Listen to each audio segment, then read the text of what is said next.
Jackson, Bezdek, we saw Darryn Peterson play basketball yesterday. We're going to break that down in Kansas's 80-60 win over Missouri, coming right up next.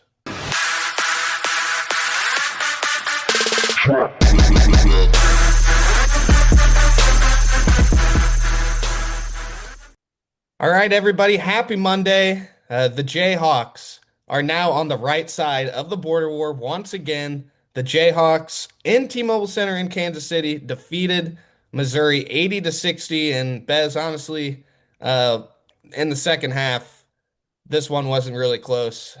Kansas really just started to pull away there. Didn't face any real game pressure against the Tigers, and uh, the biggest storyline, Bez, is Darryn Peterson's return. Before we get into kind of everything Self said about his return after the game, Bez, for you, how awesome was it to see that guy on the floor again? It's amazing how easy the game is for him, Sam. Like, did he was barely sweating, 17 points in 20 minutes. That one drive he had towards the end of the first half, he went off The, his the screen, left, the left-hand one or the one where going he got in the downhill, air? going right. The left hand moving to his right, coming back over his body, just kisses it off the glass. It looked like he'd done it 1,000 times. He probably has done it 1,000 times. That's a shot Kansas hasn't made since Frank Mason was here. That simple. Yeah. I mean, it was awesome to see him back out there. I mean, I joke around with it, but it's almost not a joke. I mean, I did almost kind of move back to Kansas City to watch Darryn Peterson play basketball all the time. Yeah, you know what I mean? Like, could have moved anywhere in the country. Uh, I had to go watch Darryn Peterson play basketball on a consistent basis. So the fact that he's back is awesome. And Bill Self had some interesting comments after the game and during the game there was a moment where my heart stopped, probably the hearts of Kansas fans all stopped, and that's when Darryn, I think it was around like 11 minutes ago in the second half, he came out of the game, and then whenever he went down to the bench, the trainer was rolling him out, uh, but Self said after the game was not a hamstring issue there as the reasoning why he was getting rolled out. Uh, this is what Self said about the situation. Uh, Basically, he said, quote, I thought he did fine. I think he pushed it. That's not, or I didn't think he pushed it. That's not because of his hammy. It's because he's sick. I was nervous he wasn't going to play. And then I'd have to tell you guys again, something came up, and you guys will say I'm bullshitting you, which I'm not at all. And Darryn, apparently, he came down with some bug Friday night, had some flu-like symptoms, wasn't feeling great before this game, and self said he wasn't sure he was going to play, but he did. Uh, and then, of course, he says, quote, I didn't plan on playing him 17 and a half minutes the first half. I wanted to play him about 14. And when he got however many he got to start the second half, he was gassed. I didn't think if it had been a close game, maybe it would have been different, but I wasn't going to try to play him over 27 minutes anyways. So I thought, why even put him back out there? And then whenever he was asked about the rolling out, he said, we do that a lot, but no, he said he had nothing in his hamstring or the back of his knee. Uh, so it looks like, Darryn's going to be still, ready to go, play NC State next week and continue to play. And it's exciting. Yeah, like thank goodness. I think the initial reaction for everybody is just when the stomach bug story comes out, it's like, are you kidding me? I just want to watch this guy play basketball. And trust me, Darryn Peterson just wants to play basketball. Like I think Bill said that too yesterday. Like the guy wants to be on the floor so bad. I mean, this is not a prima donna situation of a guy who's soft or whatever you want to say. Dude's a hooper. Dude wants to hoop. He's just as annoyed as all of us are about all this nagging stuff. And it will pass. And when it passes, we're going to forget all about it. Because you know what? Kansas is good enough that they've set themselves up pretty good positionally with the quad wins, all sorts of stuff, new guys getting in rotations. And even when he comes back, Jamari and Elmarco still contribute, even when he's back. I don't know if that happens the way it does if he's playing all the time. So still, you gotta take it with a grain of salt with every situation. And there's always going to be a positive to come out of something. The positive is, hey, Jamari can play in big games now, and that's going to be pretty crucial for Kansas going forward.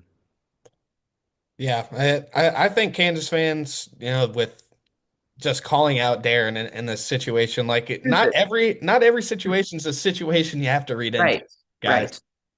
right. Like some, Hamstrings just suck. Hamstrings just suck. yeah, like they do, and Self did comment on, kind of the outside noise surrounding it yesterday, and he kind of said, yeah, Darren's gonna have to get used to this because he is really, really damn good as a player. So he's gonna be kind of the center of talk for quite some time. But you brought up a good point, Bez, about Jamari, and we've given him his flowers on 2 episodes in a row.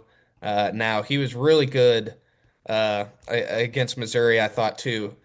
But the biggest moment from Jamari was after the whistle. Bez, Mm-hmm. it's whenever Mm-hmm. Flory, uh, And Melvin. yes, Yep. whenever Flory went down, I honestly wasn't, an egregious foul by any stretch. Dude's battling for a rebound, but Flory gets pushed by freshman Nicholas Randall, and immediately Melvin Council has none of that. Goes up right to Randall, kind of gets in his face. Jamari uh, does the same thing, and then Anthony Robinson comes over and kind of starts talking to Jamari. And live, it looked like a total and complete flop. All Mm-hmm. I went back and looked, and Jamari definitely did, Really. raise that I arm haven't been back a and little looked. bit. And Anthony Robinson did 100% flop. And I think that is what got him a technical as well. Dennis Gates was not happy in the post game No, at no. all. He did not think that should have been a technical on Robinson. And he also said he thought that was kind of like the moment where the game flipped. Uh, Oh, for sure, Dennis, for sure. so yeah, I think that maybe Jamari kind of got away with one there, but the flop was so egregious that yeah, you gotta can you call a technical for a flop, Bez? Like I Yeah, honestly it's don't know. this. It's the Yeah. it's the this call. So it's the correct call. But Dennis is right, Sam.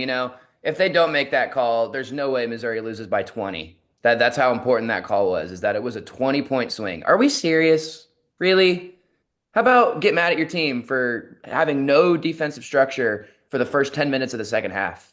How about that, Dennis? Like, I get it. You're frustrated after a game. I get it. It's going to happen all year. It happens every year. It comes into Allen Fieldhouse.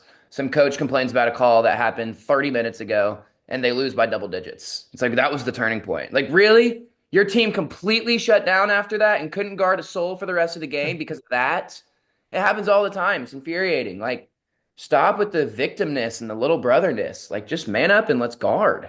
But they didn't do that. So, sorry. I think that moment though, Bez says pretty much everything we have been saying about this team. Like this group is connected.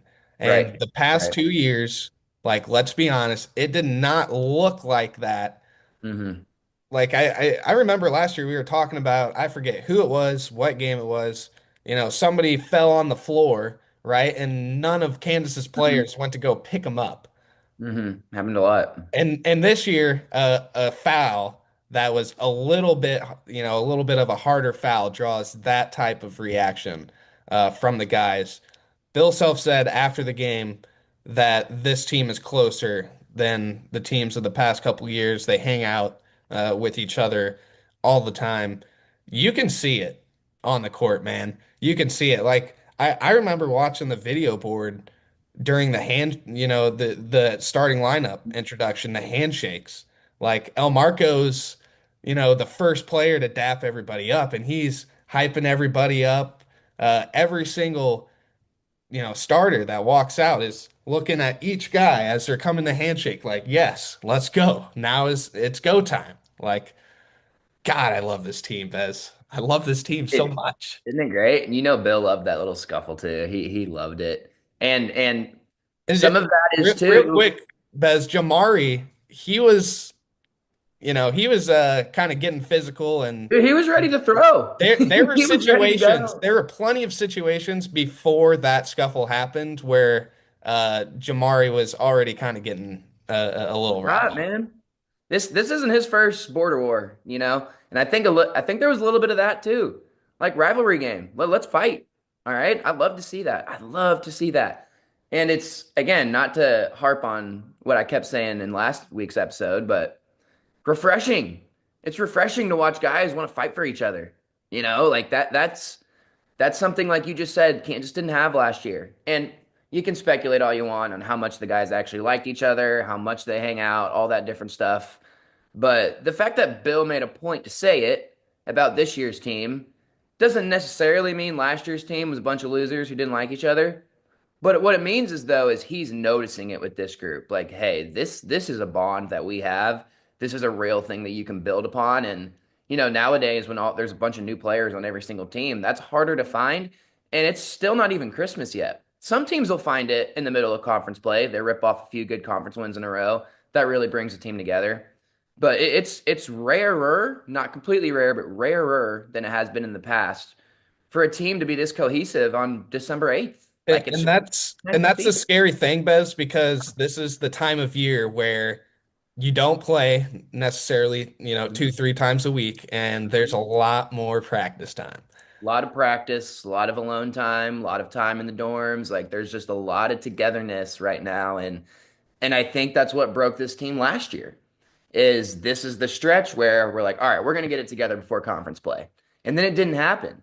And I can guarantee those practices in this current, this time frame, this calendar, were not good last year. This year, they're gonna show up to practice this week, ready to go balls to the wall for 5 straight days, and then travel to North Carolina and go get another W. Yep.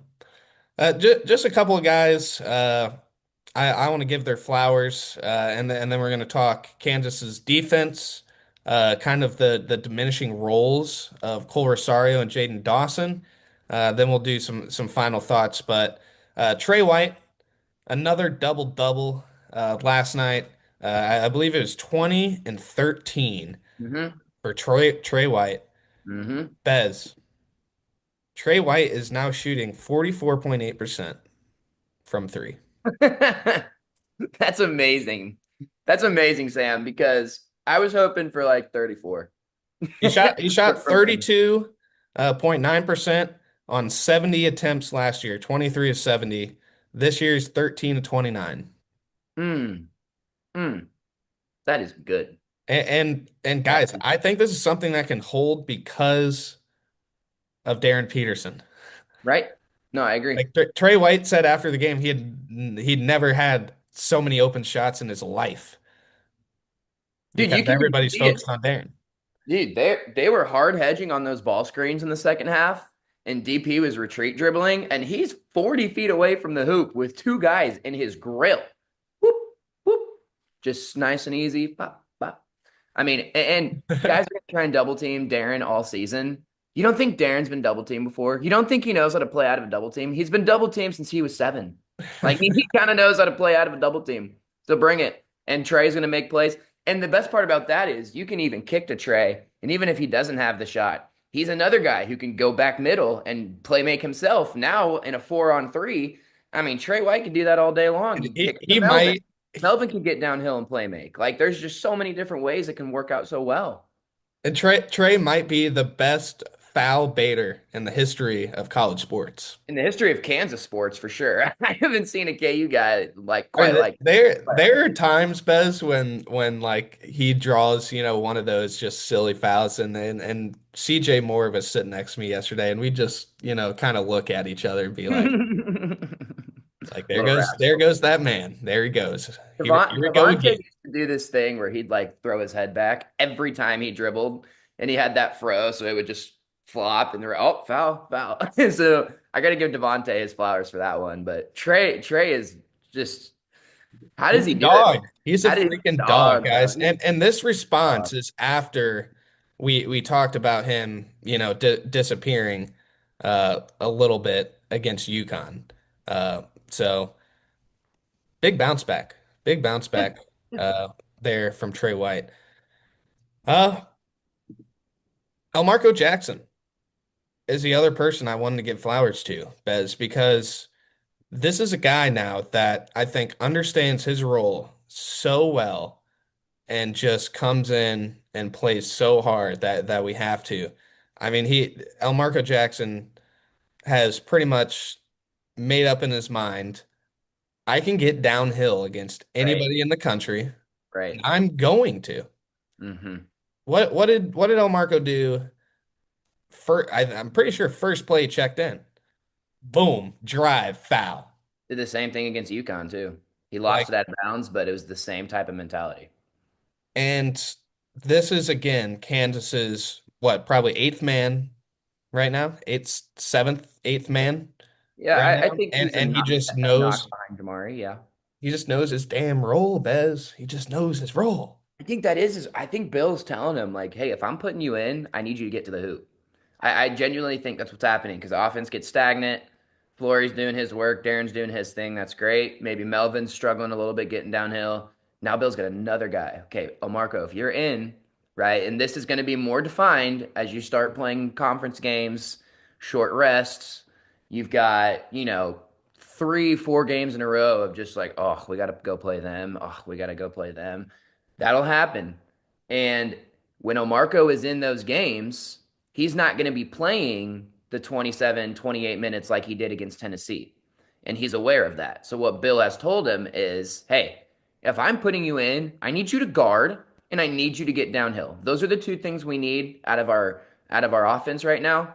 And I'm putting you in for that reason.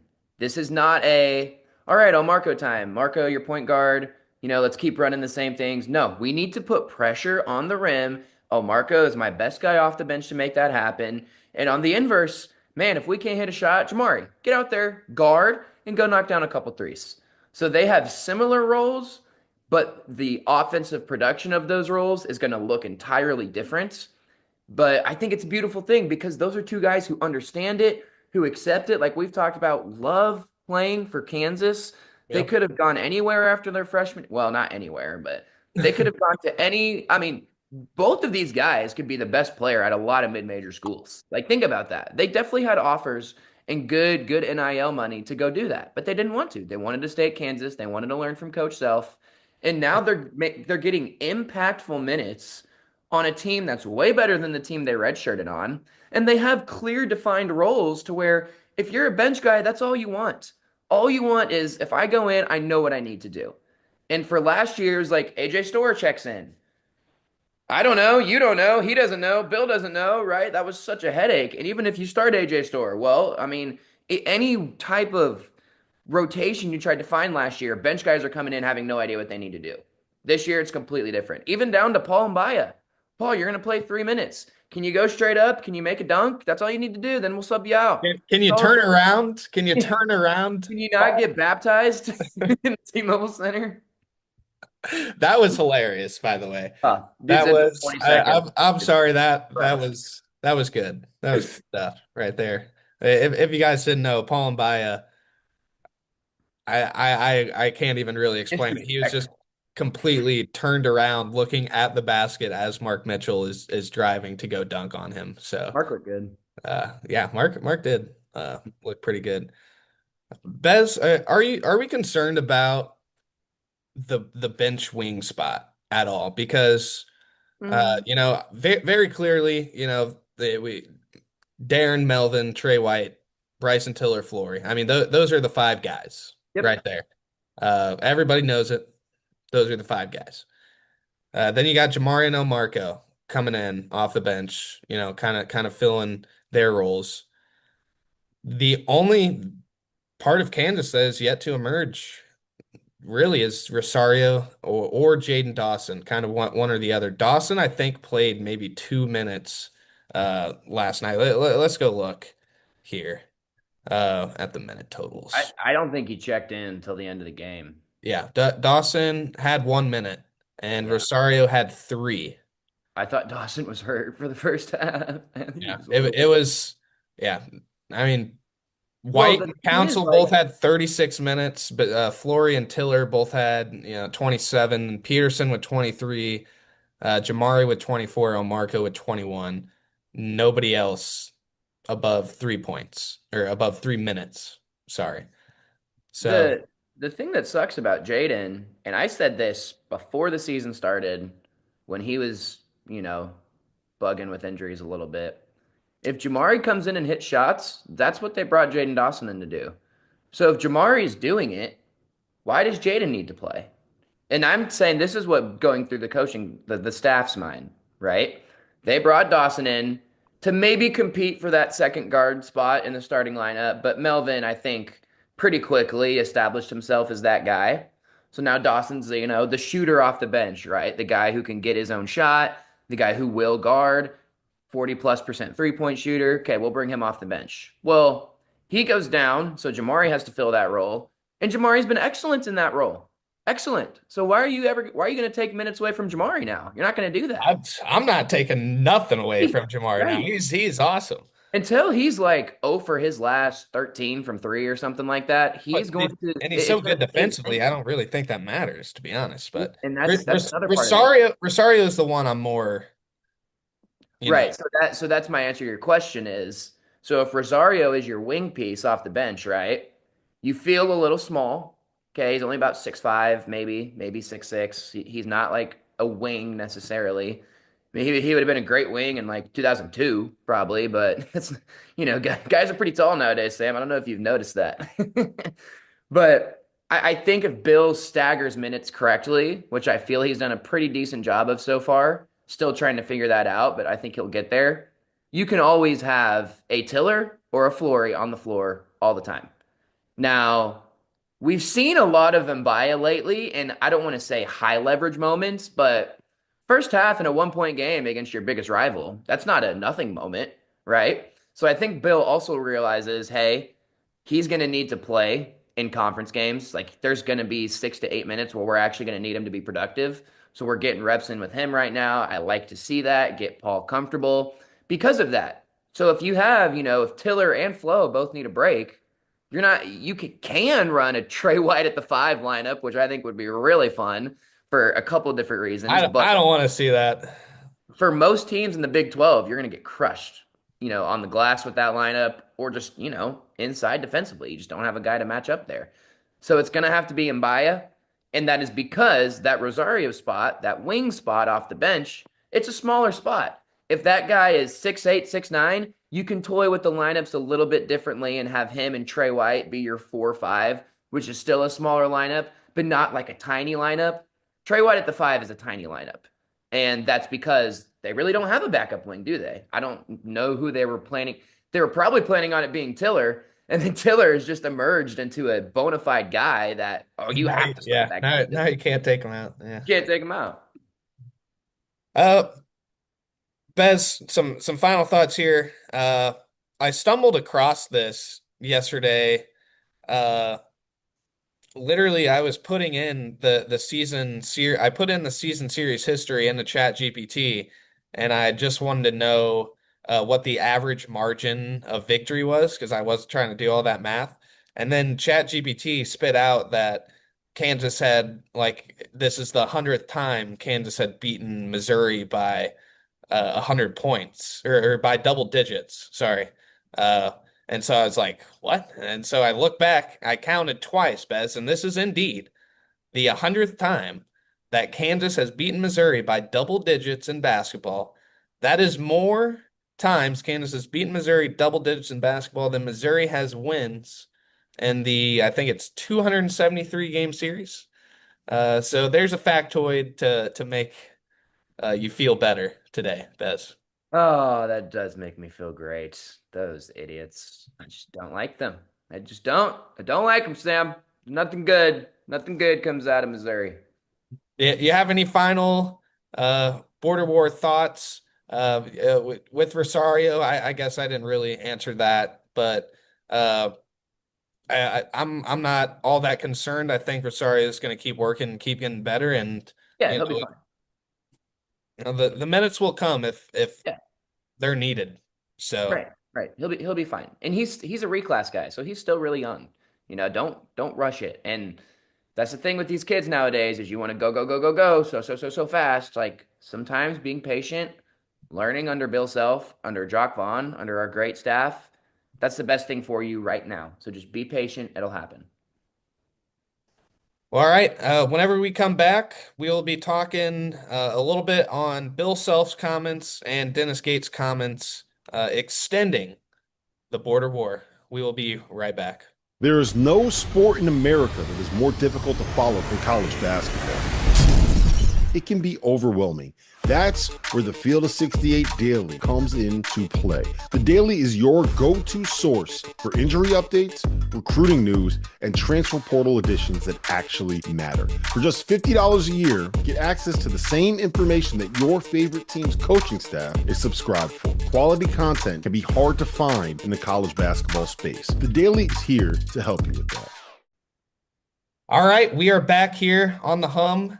Uh, we got some interesting comments to kind of talk about and go through. Bill Self, whenever he is asked about extending the Missouri series, didn't necessarily give the response I thought he would give. I thought it would have been like a very clear, like, yes, we would like to extend the series. But Bill Self didn't say that. He kind of said it's up in the air because, nowadays you're scheduling to put money in your pocket, Right. not necessarily to, appease, fans or whatever it may Mm, be. So if Missouri isn't, it sounds like from Bill Self's perspective, if Missouri isn't a team or a game that's going to put money in Kansas's pocket, then it doesn't sound like Kansas is really interested in extending the series. But on the other hand, Dennis Gates is all like, this is great. We love the series. Kansas, Missouri should play until the end of time. What are your thoughts, Bez? Because I do think that Kansas should play Missouri every single year, no matter what, but it should never be at the T-Mobile Center. And if it is, it should not be home game. it's Kansas's home game. And then we Yeah, have Dennis Gates, while the game is being played in Missouri, complaining that it was a home game for right. Kansas 90-10. And then next year, I don't know how that's going to look like. Is it going to be 90-10 Mizzou fans? I doubt it. So let's No. play these on campus and let's have it every single year. Just alternate every single year. Columbia, Yep. Allen, Columbia, Allen. It's simple. And it should be played every year, no doubt in my mind. I agree with both coaches. From Dennis's point of view, he is right. On the surface level, Kansas, Missouri should play every year, just like you said. They should. Because it's a great rivalry. The fans genuinely hate each other. The players get up for it. The coaches get up for it. Why not? Home and home every year. Let's just do it. It's what Iowa State and Iowa do. The people around here absolutely go bonkers for it in football and basketball. They lose their minds, but it's fun. So it should happen. And from Dennis's point of view, why would you not want to play Kansas every single year? That can only benefit you because it's always going to be a quad one game. It's always going to make your team better. And if you do win, you're a hero in Columbia because you beat Kansas. Now, from Bill's point of view, I think he's also right because you have to look at it now as what is the benefit of us scheduling Missouri outside of rivalry, fan base, all that other nonsense. It's not if Missouri was like Kentucky or like I don't know Florida, an upper echelon SEC team, I do think Kansas schedules them every year because that is beneficial for Kansas every year. But in a world of, I mean, I think soon people always talk about in college football right now how no one's going to schedule any tough games. I think college basketball might go opposite. I mean, you look at teams like Yeah. Arizona and Auburn and Houston and Illinois. They play a good game every single week, it seems like. I look up constantly another ranked matchup in the non-con. I think that's just going to be how it is.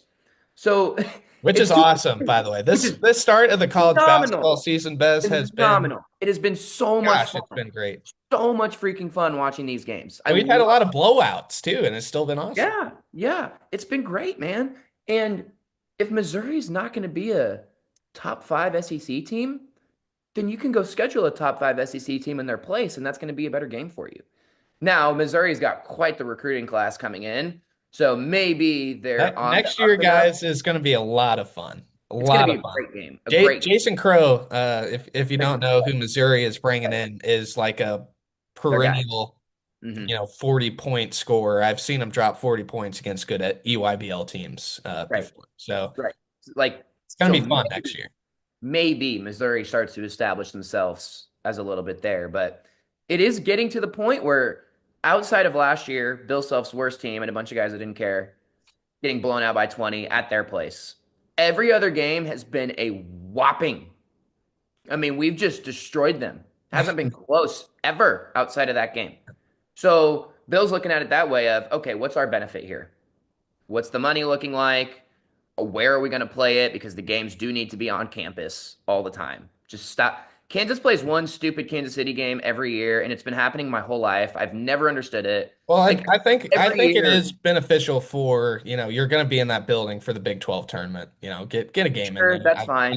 don't hate it, but That's fine. And I just remember going back to when I'm like 4 or 5 and asking my dad, like, why are we playing here? He's like, I don't know. It's just every year. There's just one game there all the time. But don't make it the Mizzou game. Take that home. Go to Como and play. Like, that's what brings the fire out of it. Fran said it on the broadcast. He's like, this feels like a Big 12 quarterfinal game. Like, yeah. it probably did. It probably did feel like that a little bit. All right, two things. We're running out of time here on my Zoom. So two things before we go. One, I just want to say overarching takeaway for Kansas. Two, like, but yeah, Missouri uh, probably won't be an upper echelon SEC team. They're still top 45 in KenPom, still a very respectable team. Kansas beat them by 20 without a full, Darryn Peterson experience, just absolutely mollywopped him by 20, wasn't close. So I think that says a lot about how good this team is. And again, this team defensively, Bez, is just freaking insane. And the final thought, Kansas, NC State, Towson, and Davidson, I believe, to close out, and then Big 12 play starts. The Big 12 race this year is going to be, I think, the best race in college basketball. I get the Big Ten, Purdue, Michigan, Michigan State at the top. The Big 12 has legitimately, in my mind, six teams, Bez, that can make the Final Four. In Arizona, who's going to be number one AP, Iowa State, who's number two in KenPom, Houston, who's in my mind I thought was the best team coming into the season. People are kind of putting Houston on the back burner a little bit, which is very stupid because Houston is damn good. Mm-hmm. Uh, and then you got Kansas, I think, is kind of in the mix now. And then you got Texas Tech and BYU. That top six, there is not a conference in the country that's coming even close. The Big 12 is the best conference in hoops right now.